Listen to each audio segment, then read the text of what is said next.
Una buena compañía ayuda a que te cuides. Y nosotros también. En 10 en compañía, ahora te hablamos de salud. Y los temas de neurología están en los primeros lugares en nuestra producción de temas saludables, aquellos que abordamos cada martes con el doctor Alejandro Anderson, director del Instituto Neurológico Buenos Aires, que siempre nos trae realmente novedades, investigaciones, un genio, realmente. Gracias, Alejandro, por estar allí. Buen día, ¿cómo estás? ¿Qué tal? Buen día. ¿Cómo te va, Sara? ¿Cómo estás? Muy bien, muchas gracias. Ahora que funciona el teléfono, una de las líneas se había, afectado un poquito por la lluvia, ahora estamos mucho mejor, te escuchamos bárbaro, así que estamos dispuestos a oírte con el tema del síndrome del sabio. Esto no lo había escuchado nunca. Sí, vos sabés que, mira, este tema lo traigo porque apareció una noticia. Y está por ahí dando vueltas y seguramente nuestros oyentes van a volver a escuchar el tema por algún otro medio, calculo, porque es interesante, porque es uno de esos temas que tiene gancho. Sí. Se trata de la historia de una mujer, Leigh Erceg, que trabajaba en el campo, administraba un rancho en Colorado, en Estados Unidos, y en el año 2009 sufre un accidente que le cambia la vida. Y lo más curioso es que después del accidente, la mujer se volvió una especie de genio. Ah, mira. Claro, ella tiene hoy 47 años y cuando sufrió una caída importante, muy seria, estaba alimentando unas gallinas. Era lo que hacía, se cayó en una cañada, sufrió graves heridas, estuvo internada, un daño cerebral importante, una contusión cerebral hemorrágica, compromiso también en la columna vertebral, incluso los médicos dudaban que pudiera volver a caminar, pero la señora, por suerte y por la ayuda de los médicos, en fin, empezó a recuperarse. Sí. Ella, vos sabés, Sara, que perdió completamente la memoria de toda su vida pasada, de todo. Sí. Y también perdió todo lo que es la sensibilidad emotiva, quedó con una sensibilidad muy extrema a la luz, le molesta, viste que cuando uno le molesta la luz decimos fotofobia, pero ¿cuál fue lo curioso? Cómo le cambiaron los intereses y las habilidades, y sin tener demasiado estudio previo, se convirtió en una dibujante muy buena y poeta, y adquirió una asombrosa capacidad para las matemáticas. Incluso quedó con una percepción sensorial distinta y tiene un fenómeno que a lo mejor no lo conocen, que se llama sinestesia. Sí. Algún día podemos hablar de la sinestesia, sí. pero cuando a vos se te mezcla en el cerebro lo sensitivo con lo auditivo, con lo visual, y vos le ves colores, por ejemplo, a los números, o vos le ves cosas sensitivas a los distintos colores, y dentro de tu cabeza entendés que es así, tenés un fenómeno de sinestesia. Sí. En realidad, los circuitos visuales, auditivos, sensitivos, el concepto de los números, las palabras, está todo como en compartimientos separados. Pero cuando las neuronas se mezclan y no están adecuadamente separados esos compartimientos, puede ser porque naciste así o puede ser porque se te dañó el cerebro, lo mezclas. Y si bien es algo que para algunas actividades te complica, para lo artístico es fantástico. El mezclar lo sensitivo con lo auditivo y con lo visual es muy bueno para lo artístico, y te podría contar, cuando hablemos algún día solamente de sinestesia, que ha habido grandes artistas y creadores musicales, etcétera, que han sido sinestésicos desde chicos. Así que esta es una habilidad interesante. Pero acá lo más interesante es que el síndrome del sabio es algo que vos no lo tenías. Cuando uno dice, esta persona tiene el síndrome del sabio, que también le dicen el síndrome de Savant, Savant es porque aparentemente la persona con más cociente intelectual fue una mujer de apellido Savant que llegó a 200 y pico.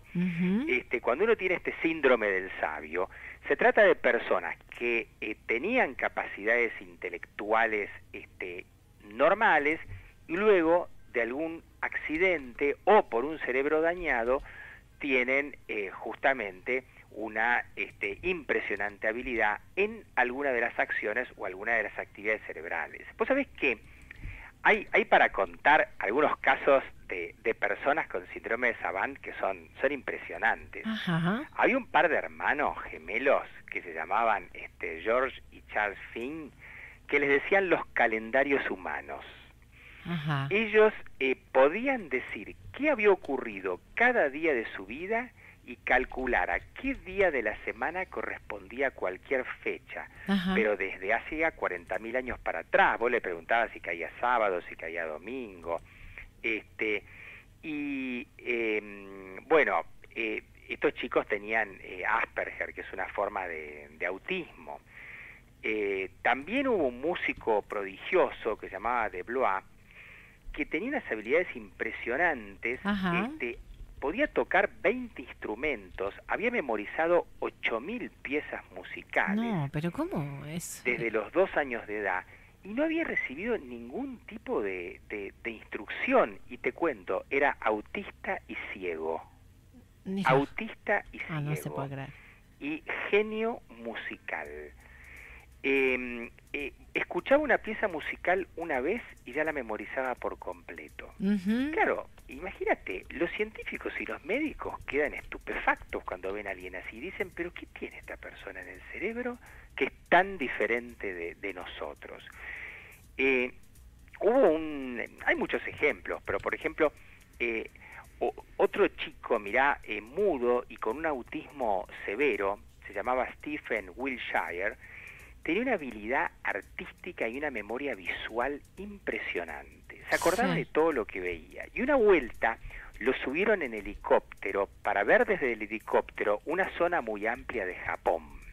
Sí. Lo pusieron sobre una hoja que tenía 10 metros por 10 metros y le dijeron, dibujá todo lo que viste. Dibujó hasta el último detalle, hasta la última callecita y casa de todo lo que vio desde el helicóptero. Así que realmente hay toda una serie de misterios del cerebro. Y a mí, siempre a uno le importa la experiencia personal y lo que vio, porque a veces uno cree más en lo que vio, ¿no? Yo conocí hace unos años un calculador colombiano. Llamaron al instituto del History Channel y nos pidieron que les organicemos un programa, que lo tengo grabado y te lo puedo mostrar, para ver si era cierto y cómo funcionaba el cerebro de un calculador impresionante de origen colombiano. Entonces yo les dije, miren, a mí como neurólogo, además de hacer las pruebas y confirmar que el señor es un genio haciendo cálculos, me gustaría saber cómo trabaja su cerebro. Gracias a la clínica la Sagrada Familia, que nos facilitó un resonador magnético funcional de ultimísima generación, pudimos ver cómo funcionaba el cerebro de este calculador colombiano cuando hacía los cálculos. ¿Y cuál era la duda que nosotros teníamos? O este señor se aprendió todo de memoria antes, o este señor es un genio calculando y tiene un área del cálculo enorme. El área del cálculo vos la tenés en el hemisferio cerebral izquierdo y está a caballo, por decirlo así, del lóbulo parietal, temporal y frontal. Es un redondelito que tenés allí con el cual tenés el concepto de los dedos y de los números, porque el concepto de los dedos está directamente enganchado con los números, por eso aprendemos a contar con los deditos. Sí. La cuestión es que cuando vimos cómo funcionaba el cerebro de este calculador, nos quedamos asombrados, porque el área del cálculo, en vez de tener 1 o 2 centímetros de diámetro, tenía como 10 o 15. Era enorme. Sí. Y claro, este señor tenía una enorme mayor cantidad de neuronas, todo un hardware mucho más grande que el que tenemos todos para hacer los cálculos, y por eso los hacía con tanta rapidez. Vos le podías preguntar por un logaritmo y te lo calculaba casi instantáneamente. Y vos le preguntabas, pero usted, ¿cómo hace esto? No sé, siempre me salió así. ¿Y cómo piensa usted para hacer una cuenta? Y no sé, me sale. como cuando a usted le preguntan cuánto 10 más 10 y dice 20, o 10 más 5 y dice 15, Sí, y bueno, a mí me preguntan algo un poco más complicado y me sale tan fácil como esto a ustedes. Ahora te pregunto, como para cerrar el tema, ¿cuál sería el mensaje, digamos? Si tenemos alguna afección en el cerebro, tampoco sería tan grave. Es que cuando las neuronas, por azar, porque bueno, no a todo el mundo que tiene un accidente en la cabeza se transforma en un genio, ¿verdad, Sara? Si no, no sería una noticia de los diarios. Claro, más bien que no es lo más común. El cerebro tiene un montón de funciones, pero cuando, te decía, por azar, el cerebro queda con las conexiones armadas de tal manera que vos todo lo dedicás a una sola función, o a la matemática, o a, si querés, a la memoria visual, todo el cerebro para eso, obviamente que eso lo vas a realizar de una manera espectacular. Sí. Pero, ¿qué pasa?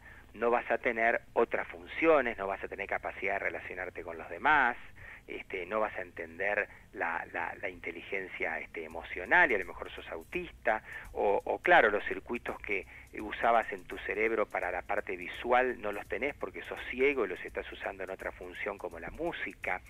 Quiere decir que el síndrome de Savant, de una o de otra manera, siempre tiene que ver con alguna anormalidad de la conexión de las neuronas, de la arquitectura neuronal, que evidentemente nos llama la atención porque en lugar de resultar en un daño bien visible de la actividad cerebral, parece que no se hubiera mejorado, parece que no se hubiera transformado en genios. Qué bárbaro, lo que puede la mente, Dios mío. Ni idea tenemos. Con vos aprendemos muchísimo, pero bueno, es sorpresiva, ¿no? La reacción que puede haber dentro de las neuronas. Sí, la verdad que es impresionante. Y esto es interesante porque el síndrome del sabio, además de ser interesante periodísticamente, te sirve para entender eso, para entender que un cambio de conexión de las neuronas que te menoscaba un montón de otras funciones cerebrales puede hacer que una de esas funciones quede enormemente favorecida. Claro, bueno. Veremos a ver si tenemos algún conocido que le pase. Con el síndrome del sabio. O a nosotros mismos. Bueno, muchísimas gracias.